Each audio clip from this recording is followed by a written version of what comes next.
হাসির রাজা, জ্ঞানের রাজা, রসিক রাজা। কি আজকে এত বেলা হতে চললো, কিন্তু সবাই এখনো পর্যন্ত এলো না। এই সব হলো কুঁড়েমির লক্ষণ মহারাজ। আপনি একদিন যারা যারা দেরি করছে তাদের চাপকে দেব সিধে হয়ে যাবে। আর বলবেন না মহারাজ, আজকে গিন্নি কাঁচা লঙ্কা দিয়ে কুচো চিংড়ির ঝালটা যা বানিয়েছিল না, খেতে খেতে দেরি হয়ে গেল। গোলগাপ্পি দেওয়ার আর জায়গা পাও না না? বিশ্বাস করুন, সত্যি খুব ভালো রান্না করেছিল গিন্নি, তাই আবার আরেক হাঁড়ি ভাত চড়াতে বললাম। আর সেটা খেয়ে আসতেই তো দেরি হয়ে গেল। আরো এক হাঁড়ি? মহারাজ কিছু মনে করবেন না, এই পাঠশালা বন্ধ করে সব গুছিয়ে তারপরে এলাম। সুপ্রভাত মহারাজ। সুপ্রভাত মহারাজ। প্রভাত আজকে আর শুনেই, তোমরা সবাই এত কুঁড়ে হয়ে গেছো যে কি বলবো। মহারাজ, এই কুঁড়েমির আসল কারণ হচ্ছে চর্বি। কথায় আছে, যত বেশি চর্বি তত তাড়াতাড়ি মরবি। আপনি কি বলতে চাইছেন মন্ত্রী মশাই, যে আমি তাড়াতাড়ি মরে যাব আর আপনি মজা দেখবেন? ঠাকুর ঘরে কে, আমি তো কলা খাইনি ব্যাপার হয়ে গেল। গোপালের একদম মোক্ষম জায়গায় আঘাত লেগেছে, যাকে বলে ওই আঁতে ঘা। তুমি বেশি কথা বলো না বৈদ্য, ছুঁচ করে চালুনির বিচার। হ্যাঁ, বৈদ্য তো দেরি করেই এসেছে। আমার মনে হয় প্রত্যেককে এমন ভাবে প্রশিক্ষণ দেওয়া দরকার যাতে তারা একটু চনমনে হয়ে ওঠে। হ্যাঁ মহারাজ, তাহলে আগামীকাল থেকেই শুরু হোক ব্যায়াম আর অস্ত্র শিক্ষা। হ্যাঁ, কুঁড়ে থাকলে রাজ্যের কোনো বিপদ আপদেই সভাসদেরা কাজে আসবে না। ঠিক বলেছেন মহারাজ। তাহলে আর দেরি কেন, চলো সবাই এখনই আমরা মাঠে যাই। এই তো মহারাজ ভরপেট খেয়ে এলাম, এখনই মাঠে? ও সব অজুহাত দিয়ে লাভ নেই, চলো চলো চলো।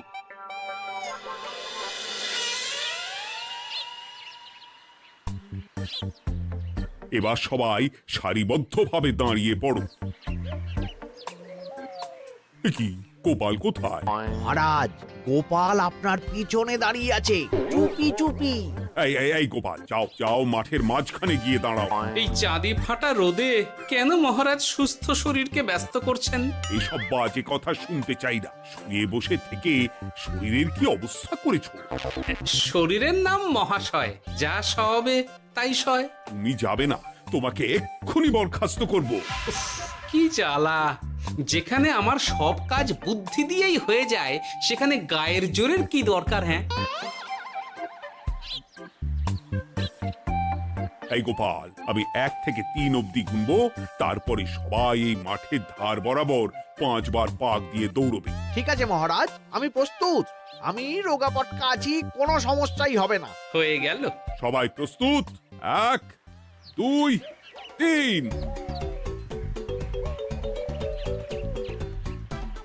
কি হলো গোপাল, দৌড়াও দৌড়াও।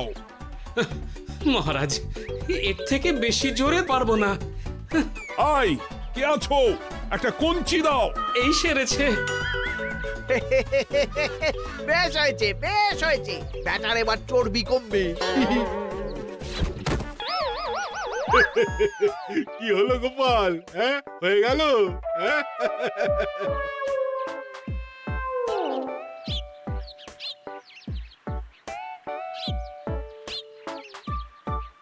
এই উল্টে উঠি, আমাদের দাদু উল্টে গেছে। হ্যাঁ, তাই তো দেখছি। চল চল গিয়ে দেখি। উফ, চেহারার কি অবস্থা বানিয়েছো গোপাল? হ্যাঁ, এতটুকু দৌড়তে গেলেই চিটপটাং। তাড়িয়ে দিন মহারাজ, এরকম বেঢপ চেহারা সভাসদকে আমাদের দরকার নেই। না না, তা বললে হবে নাকি গোপাল? তুমি এক্ষুনি বাড়ি চলে যাও, কালকে আবার মাঠেই দেখা হবে। এই দাদু, বাড়ি চলো। ওরে বাবারে!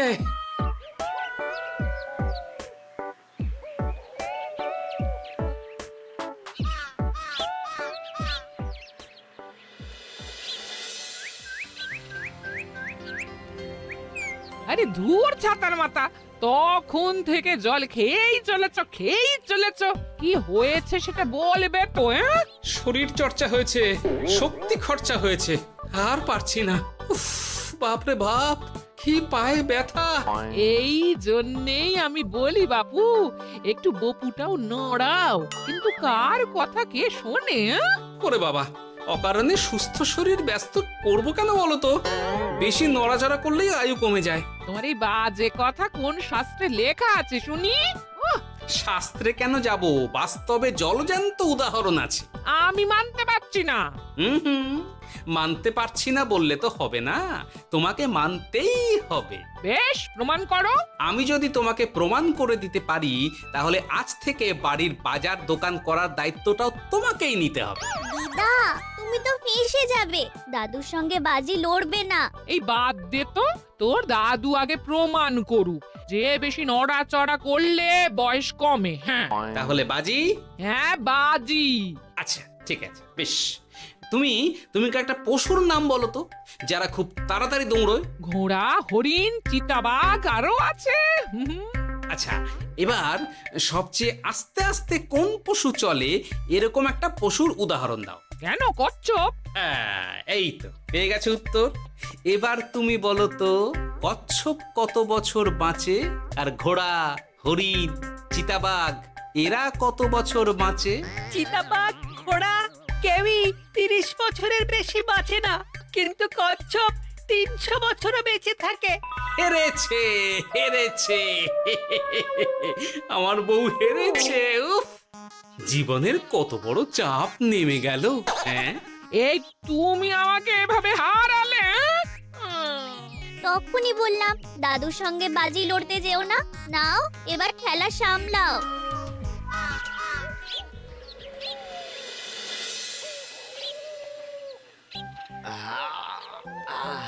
আরো ভালো করে মালিশ কর। আজকে ছোটাছুটি করে পা দুটো বেশ ব্যথা ব্যথা করছে। কালকে তো আবার অন্য পরীক্ষা। আরে আমার হালকা চেহারা আছে, সব সামলে নেব। কালকে তো অস্ত্র চালনা হবে, কালকে আমি কাঁপিয়ে দেব। কাঁপাতে তো হবেই মন্ত্রী মশাই। আমরা আপনার শরীরে এমন ঘষা মাজা করে দেব না, মনে হবে আপনি না একটা জলযন্ত্র অস্ত্র চালনা করতে যাচ্ছে। বাস এই তো চাই। বাবারি, আস্তে আস্তে। আরে বাবা, আপনার তো ইস্পাতের শরীর, ভাঙবে তবু মচকাবে না। চিন্তা করছেন কেন? ভয় পাবেন না, ভয়কে জয় করতে হবে। আরে আরে আরে, তোরা আমার কথাটার সাথে করছিসটা কি? মানুষটা মরে যাবে তো। চিন্তা করো না গিন্নি। বাবা, ওরা বলেছে আমার ইস্পাতের শরীর, ভাঙবে তবু মচকাবে না। একবার এই বুড়ো বয়সে হাত পা ভাঙলে কি সামলাবে শুনি? মন্ত্রী মশাই, আমাদের বকশিসটা দিয়ে দিন, আমরা কেটে পড়ি। বাবারে বাবা, দিচ্ছি। এনে এত খাটানোর পরে এতেই এখন খুশি থাক। হ্যাঁ,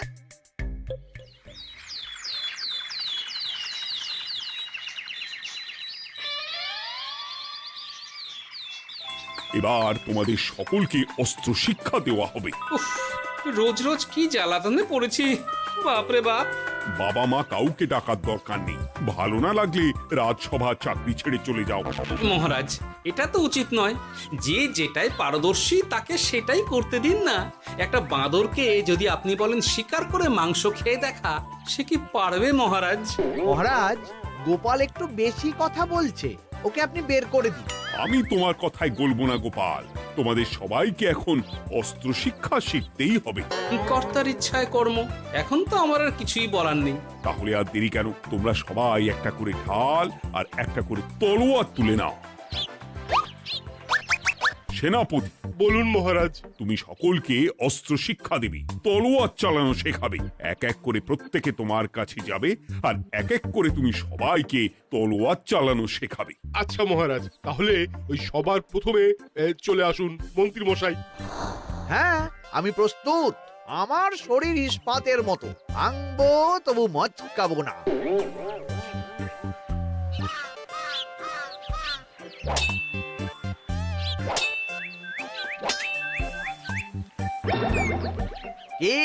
কেমন দিলাম? অত সহজ নয় সেনাপতি। আমি মন্ত্রী এমনি এমনি হইনি, আগে অস্ত্র শিক্ষা শিখে তবে মন্ত্রী হয়েছি।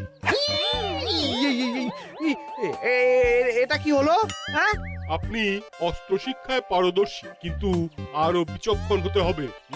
কারণ আজকে এই পাগড়ির জায়গায় আমি যদি তলোয়ার আপনার গলার দিকে চালাতাম, তাহলে কিন্তু আপনার এই ভবলীলা এখানেই সাঙ্গ হয়ে যেত। ঠিক আছে ঠিক আছে, মনে রাখবো। এবার বাকিদের তো ডাকো। হ্যাঁ, এরপরে তলোয়ার চালানো শিখতে আসবে গোপাল। গোপাল দাদু, গোপাল দাদু। বাবা বাবা বাবা, গোপাল তুমি আবার দলবল নিয়ে এসেছো। দেখি তোমার কত দম। গোপাল, তুমি প্রস্তুত হও।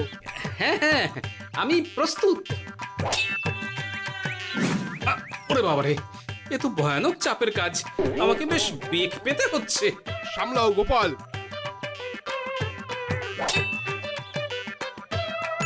না, আমাকে অন্য রাস্তা দেখতে হবে। সেনাপতি, মহারাজের দিব্যি, তুমি আমার দিকে তলোয়ার ঢাল বাড়াবে না।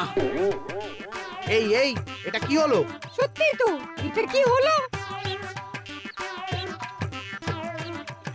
গেল গেল গেল গেল গেল গেল গেল, দুটিটা খুলে গেল গো। দেব নাকি এবার কুচ করে কেটে? জিতে গেছি, জিতে গেছি। এটা কি হলো? শত্রুপক্ষ কখনো কারো দিব্যি শুনবে না। আর সেনাপতি, তুমি কি ওখানে দাঁড়িয়ে দাঁড়িয়ে মজা দেখছো? আমি কি করব মহারাজ, গোপাল যে আপনার দিব্যি দিয়ে দিল। গোপাল বেটা খুব চালাক। তাহলে এখন উপায়? ওসব গোপাল তোমাকে বোকা বানাবার জন্য করেছে। তুমি ধুতি ঠিক করে আবার লড়াই চালিয়ে যাও। যথাজ্ঞা মহারাজ।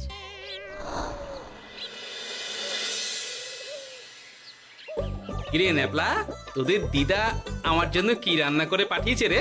এই তো ভাত, আলু সেদ্ধ, এই পুঁই শাকের ঝোল আর রুই মাছের ঝাল। আর তোদের যে তোষক, বিছানার চাদর আনতে বলেছিলাম, এনেছিস তো? ওই তো দাদু, কুটির গুলটে আর বাকিরা সবাই ধরাধরি করে নিয়ে আসছে। ব্যাস, তাহলে তার কোনো চিন্তা নেই। খেয়ে একটা জব্বর ঘুম দেব, কারণ এখানে যা রঙ্গ দেখছি তাতে বিকেল হয়ে যাবে। তলোয়ার শিক্ষা আজকের মতন এইটুকুই থাক। এবার শুরু হবে বল্লম শিক্ষা। সবাই আবার আগের মতন সারিবদ্ধভাবে দাঁড়িয়ে পড়ো। আহ, তোদের দিদা পুঁই শাকটা কিন্তু বেশ জব্বর বানিয়েছে। তোদের দিদার হাতের রান্নার কোনো তুলনাই নেই। আহা, কি স্বাদ! এ কি, গোপাল আবার কোথায় গেল? এই তো মহারাজ, আমি এখানে ওই পুঁইয়ের ঝোল আর রুইয়ের ছাল দিয়ে ভাত খাচ্ছি। এসব কি মাঠের মধ্যে খাওয়া? আরে শরীরটাকে তো রাখতে হবে। তাড়াতাড়ি খেয়ে এইদিকে এসো। আসছি আসছি আসছি। এবার আমি তোমাদের দেখাবো কিভাবে বল্লম নিয়ে তেড়ে যেতে হয়। দেখান মহারাজ।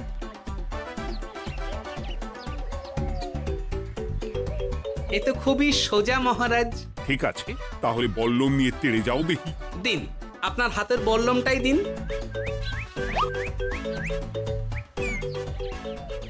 আরে আরে, গোপাল তো মাঠ থেকেই চলে গেল। আমি ডেকে আনছি মহারাজ। আরে আরে, ও গোপাল, গোপাল, মহারাজ ডাকছেন। থামো থামো। মহারাজ বলেছেন বল্লম নিয়ে তেড়ে যেতে, তেড়ে গিয়ে আবার ফিরে আসতে তো উনি বলেননি। আরে, এ তো মহা মুশকিল। উনি এক্ষুনি তোমাকে মাঠে ফিরতে বললেন। সেটা আপনাকে বলতে পারে সেনাপতি, আমাকে তো বলেনি। আমি চললাম।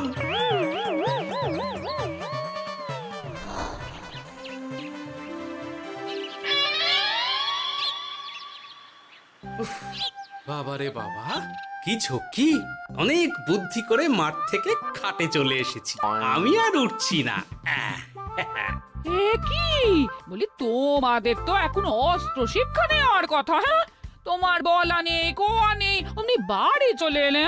আরে বাবা, ওইসব অস্ত্র শিক্ষা মানেই সুস্থ শরীরকে ব্যস্ত করা, অসহ্য খাটনি, অযথা কষ্ট।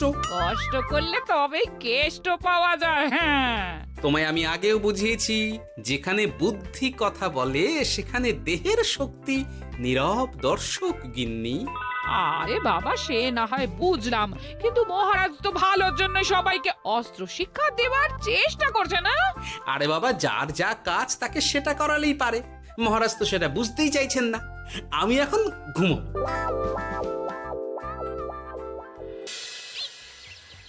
দরজা খোলো গোপাল, দরজা খোলো। গোপাল, গোপাল দরজা খোলো বলছি। ব্যাস হয়ে গেল। একটু শান্তিতে ঘুমাবো তার জো নেই। দরজা খোলো গোপাল। বলুন মহারাজ। তুমি কি পেয়েছোটা কি গোপাল? রাজসভায় দেরি করে আসবে, তারপর অস্ত্র শিক্ষার সময় ফাঁকিবাজি দেবে, এভাবে তো আর তোমাকে মনে হচ্ছে রাজসভায় রাখা যাবে না। মহারাজ, গোপাল তো মুখের কথার লোক নয়, ওকে তাড়িয়ে দিই। কেন মহারাজ? আমি কি এমন মহাপাপ করেছি যে আমাকে তাড়িয়ে দেবেন? এই যে আমার কথা শুনছো না, এটাই তোমার অপরাধ। অপরাধ নেবেন না মহারাজ। পণ্ডিতের দায়িত্ব পুজো করা, সভাকবির দায়িত্ব কবিতা বলা, সাহিত্য চর্চা করা, আর আমার দায়িত্ব হাসি মজা করে আপনার মন ভালো রাখা। কিন্তু আপনি আমাকে জোর করে যুদ্ধের ময়দানে ঠেলে দিতে চাইছেন। এটা আমার ইচ্ছে। আমিও তো মহারাজ ইচ্ছে করলেই অনেক কিছু করতে পারি। চোখ বন্ধ করে লক্ষ্য ভেদ করতে পারি, শুধু বুদ্ধি দিয়ে। আরে বাহ, এত বড় কথা! তাহলে মহারাজ, ওকে বলুন পরীক্ষা দিতে। কি পরীক্ষা? আমি একটা ঘরে বর্ম পরে দাঁড়িয়ে থাকবো। তোমার হাতে অস্ত্র দেব, আমার মাথায় একটা আপেল থাকতে হবে, আর তুমি কিভাবে আমার মাথা থেকে ওই আপেল ফেলতে পারো দেখব। এ তো খুবই সোজা। কি গোপাল, তাহলে লড়বে নাকি বাজি? হ্যাঁ, লড়তে রাজি আছি। তাহলে আজ রাতেই হয়ে যাক পরীক্ষা। যদি এই পরীক্ষায় উতরে গেলে তো ভালো, নইলে তোমার চাকরিটা গেল। গোপাল, তুমি পারবে তো? সে দেখাই যাবে। আজ রাতে তাহলে রাজবাড়িতে দেখা হচ্ছে। যদি আমি এই পরীক্ষায় বিফল হই, তাহলে আমার চাকরি আপনি কেড়ে নেবেন। আর যদি সফল হই, তাহলে মন্ত্রী মশাইকে শাস্তি দেবেন। আমি নিজে সারা কৃষ্ণনগরে নাক্ষত দেব। বেশ, দেখা যাক।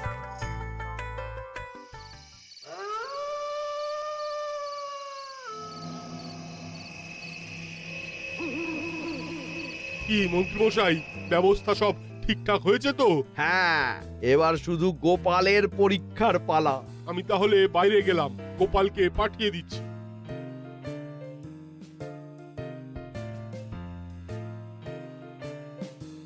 এবার যাও গোপাল, ঘরের ভিতরে যাও, দেখি তুমি কি করে মন্ত্রীর মাথা থেকে আপেল ফেলতে পারো। আপনি তো শুধু আমার চোখ ঢেকেছেন, আমার নাক মুখ কানও ঢেকে দিন, যাতে ঘ্রাণেন্দ্রিয় শ্রবণেন্দ্রিয়েরও সাহায্য না নিতে পারি। বেশ, তাহলে তাই হোক। আয়, কে আছো? গোপালের মুখ নাক আর কান ঢাকো। যথা আজ্ঞা মহারাজ। একটু একটু মোটা কাপড় দিয়ে নাক মুখ ঢাকো, হ্যাঁ, যাতে সেভাবে আপেলের গন্ধ না পাই।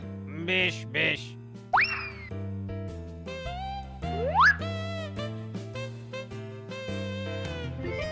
যাও গোপাল। গোপাল, এবার তোমার চাকরি গেল। এবার তুমি কি করবে? কি করবে? দৌড় ঝাঁপে ফাঁকিবাজি? হ্যাঁ?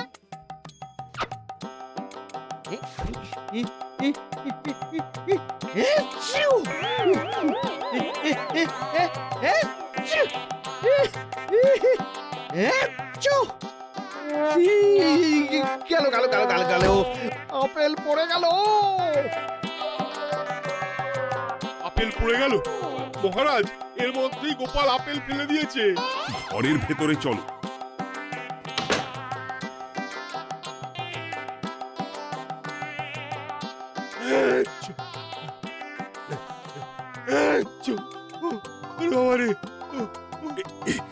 কি ওরে বাবারে বাবা, কি ঝাঁজ!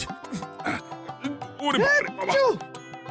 কি মহারাজ, দেখলেন তো গোপালের চমক? অস্ত্র ছাড়াই আপেল ফেলে দিলাম।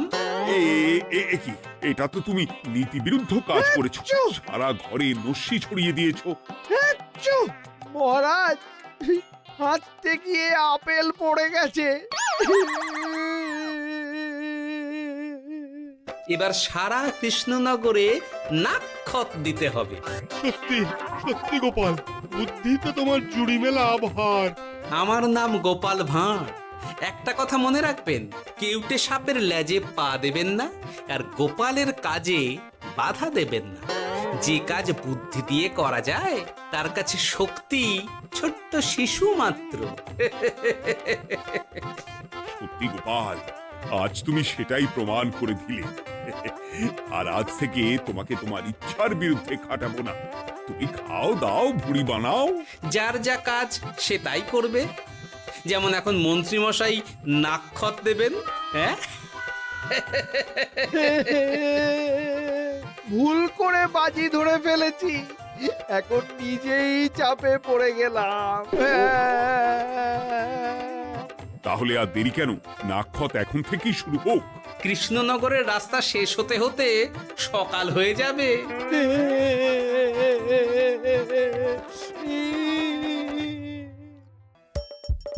হাসির রাজা, জ্ঞানের রাজা, রসিক রাজা।